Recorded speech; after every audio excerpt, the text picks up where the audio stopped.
If you're seeking a fuller life, vibrant health, and longevity, natural teas are your greatest allies. Today, we're going to unlock the secrets of a powerful tea that can transform your energy, your digestion, and even your sleep. Have you ever considered how one simple habit could revolutionize your day-to-day life? Do you already use natural teas?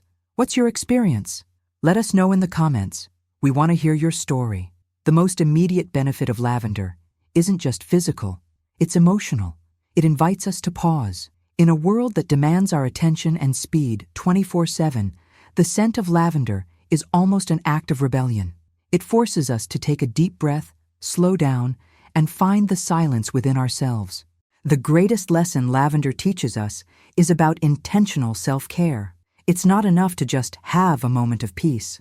We need to create it. Just as we prepare the tea, we must prepare our environment and our minds for rest. Your home should be your sanctuary, and your mind, a place you enjoy being. Lavender is the tool that perfumes that journey. Close your eyes for a moment. What do you feel when you hear the word lavender? You probably see endless purple fields in France. You smell a scent that calms the soul, an aroma reminiscent of cleanliness, of care, maybe even your grandmother's embrace. But what if I told you that this plant, now synonymous with spas and relaxation, was once used to embalm pharaohs, protect Roman soldiers in battle, and fight the Black Plague?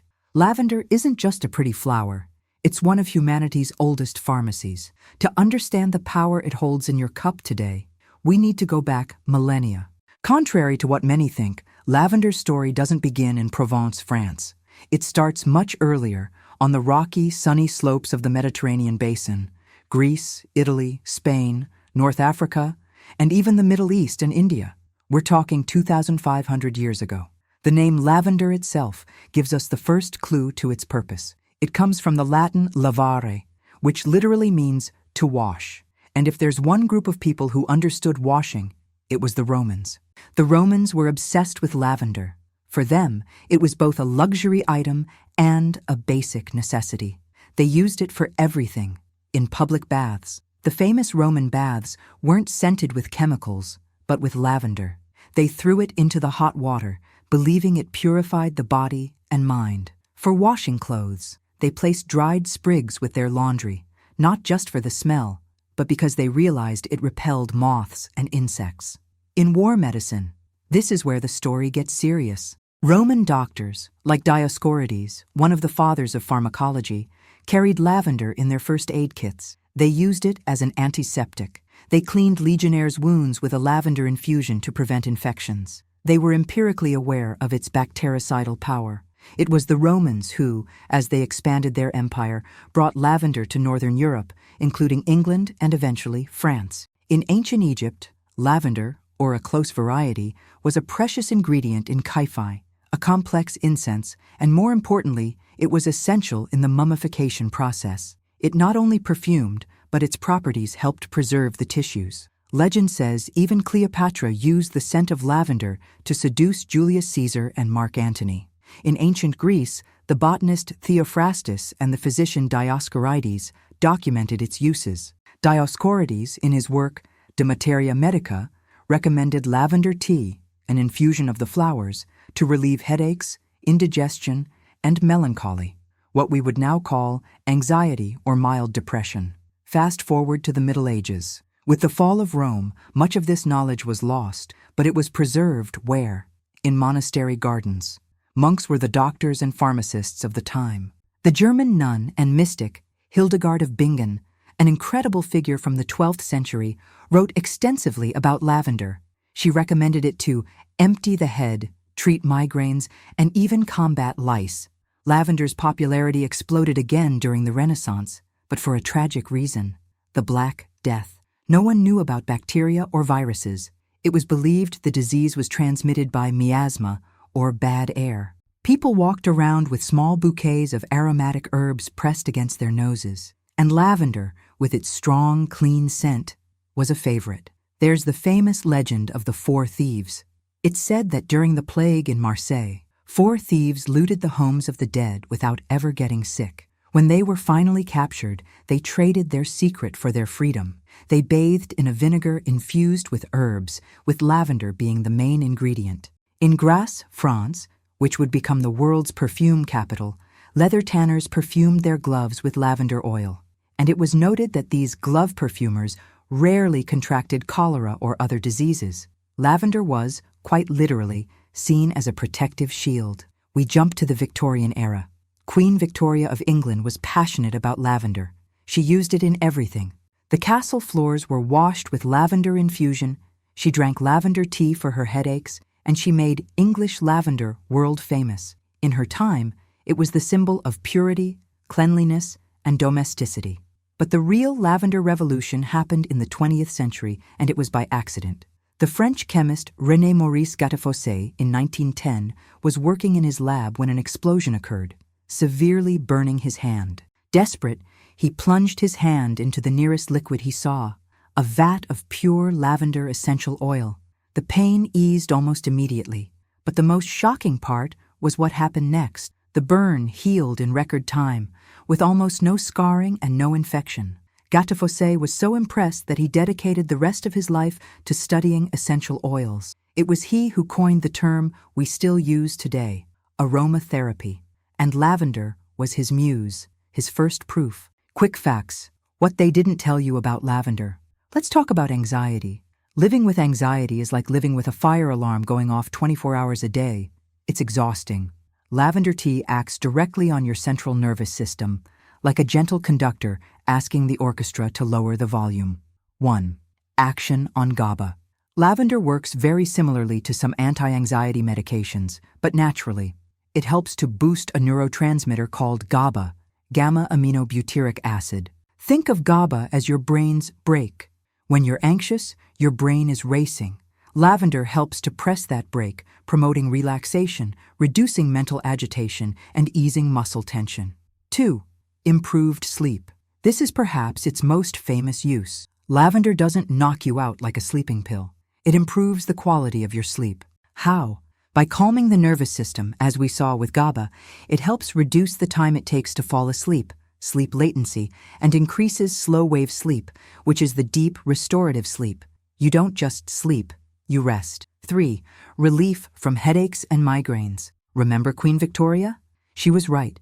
Many headaches, especially tension headaches, are caused by stress and muscle contraction. By acting as a muscle and mental relaxant, lavender tea helps to alleviate that tension, decreasing the pressure that causes the pain. To wrap up this journey, a few facts you didn't know. 1. There is no the lavender. There are over 40 species. Lavandula angustifolia, true or English lavender, is the most used for medicinal purposes and teas. Lavandula latifolia, spike, is more camphor-like, and lavandin, very common in cleaning products, is a hybrid of the two. 2. In cooking, yes, it's edible. In France, it's part of the famous Herbe de Provence blend.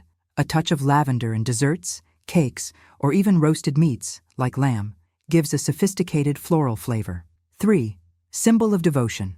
Historically, lavender also symbolizes purity, silence, devotion, and caution. Incredible, isn't it? This purple flower we have at home isn't just a scent, it's the history of medicine. It washed Rome, protected from the plague, and healed Gattefossé. And now, let's find out what this whole story means for you today. What has modern science discovered about the powers the Greeks and Romans already knew? If in the past lavender was used on intuition, today it's used based on proof. When you brew a cup of lavender tea, you're not just drinking hot water with flowers. You're releasing powerful chemical compounds that interact directly with your biology. The two protagonists in this story are linalool and linaloyl acetate. Don't worry about the names. Think of them as the messengers of calm. When you inhale the steam from the tea or drink it, these compounds enter your bloodstream and go straight to your brain. And what do they do there? This is where the magic happens. This is fundamental. Lavender doesn't just mask the symptoms, it helps calm the source of the stress. It gives you back control.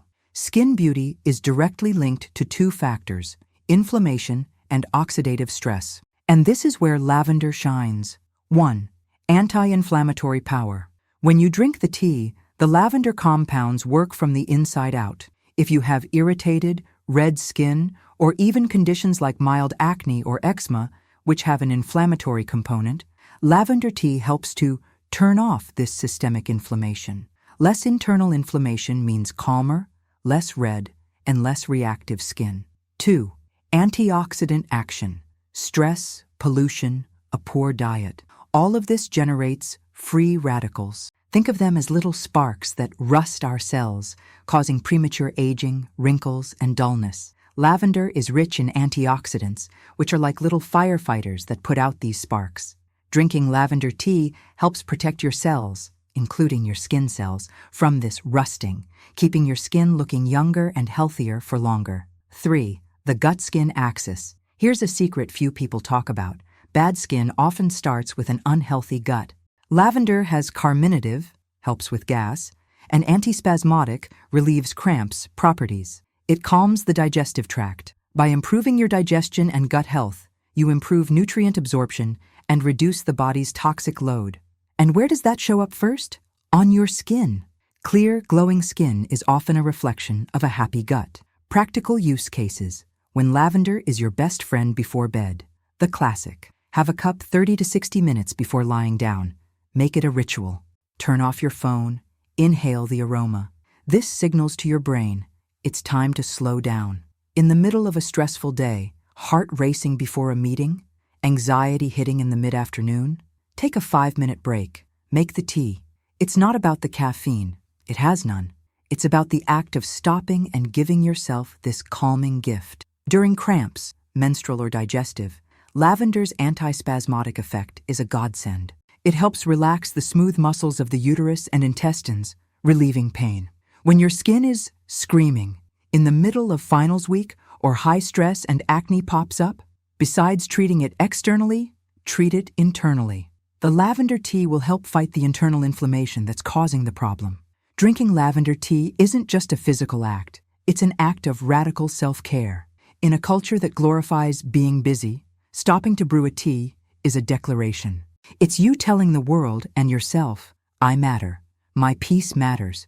My mental health is non-negotiable. Lavender teaches you that relaxation isn't a luxury. It's a biological necessity, just like eating or breathing.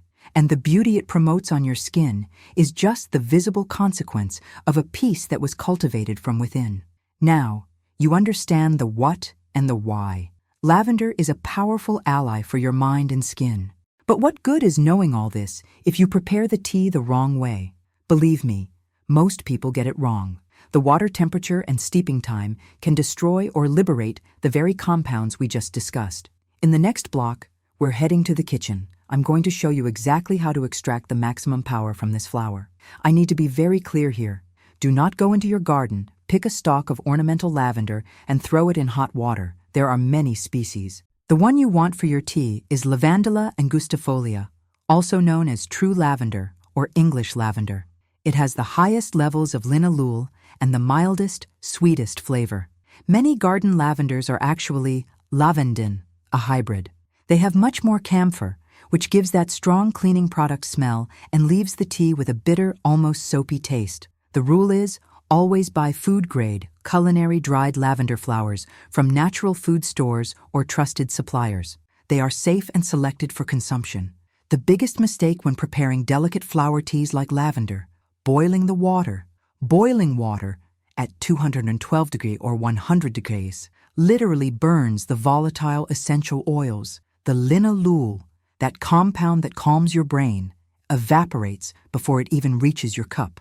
You'll end up with a bitter, weak tea. Follow these steps. The ratio. Use 1 teaspoon, not a tablespoon, of dried lavender flowers for every 200 milliliters, about 7 oz of water. The temperature. Heat the water until it just begins to form small bubbles at the bottom of the kettle, but before it reaches a rolling boil, ideally between 195 degrees and 205 degrees C, or 90 degrees C, 95 degrees C.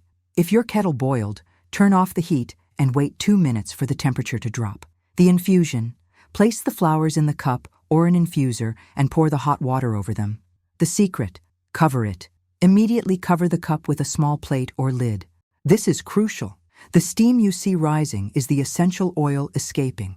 By covering it, you trap that steam, which condenses and drips back into the water. The time: let it steep for 5 to 7 minutes. Less than 5, the tea is weak. More than 10, it starts to turn bitter as other compounds, tannins, are over-extracted. Strain and serve. Strain and drink. Smell the aroma before your first sip. The treatment begins with the scent.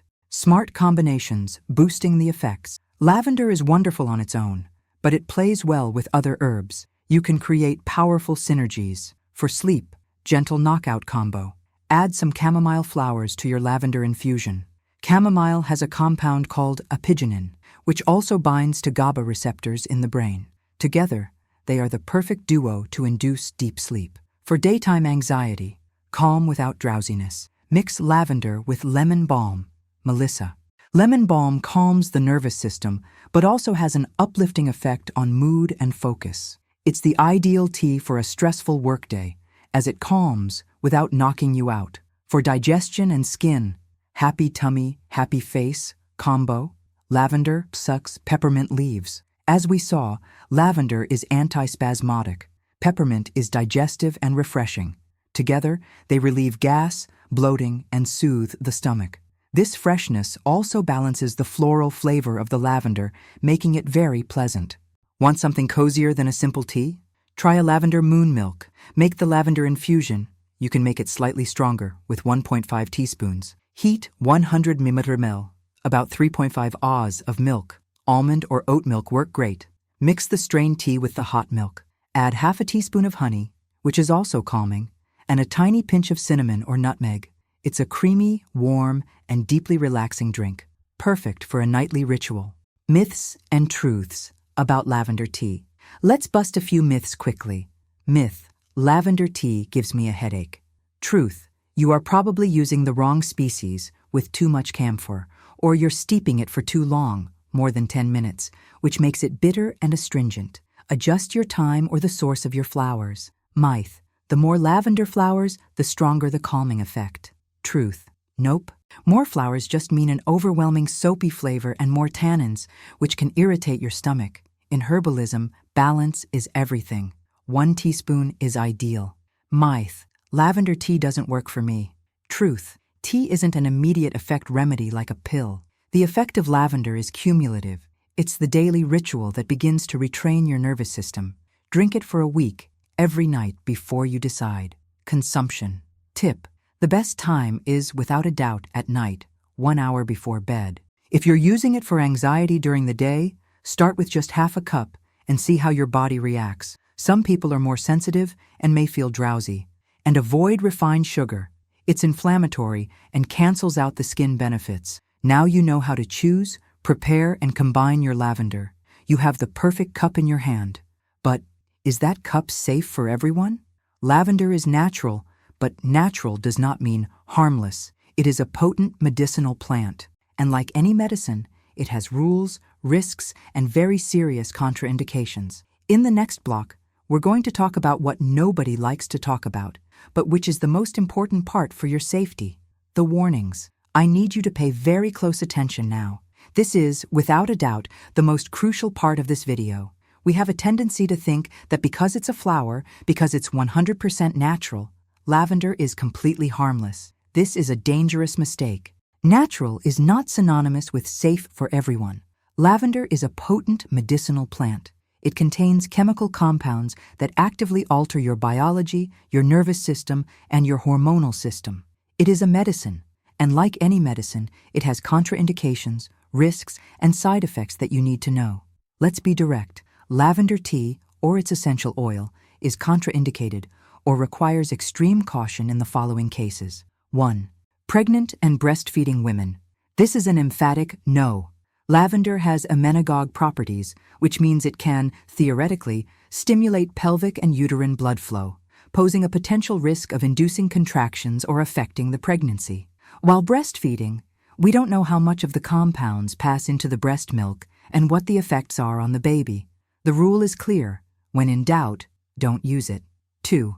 Young children, especially boys. This is a delicate subject. Some studies, though small and not conclusive, have raised a yellow flag about lavender oil and possible estrogenic activity, meaning it could mimic the female hormone estrogen. There have been reports linking excessive topical use of lavender oil to gynecomastia, breast growth, in prepubescent boys, which resolved after use was discontinued. Out of an abundance of caution, oral consumption, tea, is not recommended for young children without the express permission of a pediatrician. 3. People with known allergies. It sounds obvious, but if you are allergic to plants in the Lamiaceae family, like mint, rosemary, sage, basil, you might have a cross-reaction to lavender. Start with 1 sip and watch. The hidden danger: drug interactions. This is the most critical point. If you take any regular medication, listen closely. Lavender can potentiate, increase, or interfere with the effects of several drugs. 1. Sedatives and anti-anxiety meds, Klonopin, Xanax, Valium, etc. Lavender already acts on the central nervous system to calm it. If you combine it with a medication that does the same thing, you can get super sedation. The effect multiplies. This can cause extreme drowsiness, dizziness, mental confusion, and difficulty with coordination, which is very dangerous for driving or operating machinery. 2. Sleeping pills, Ambien, etc.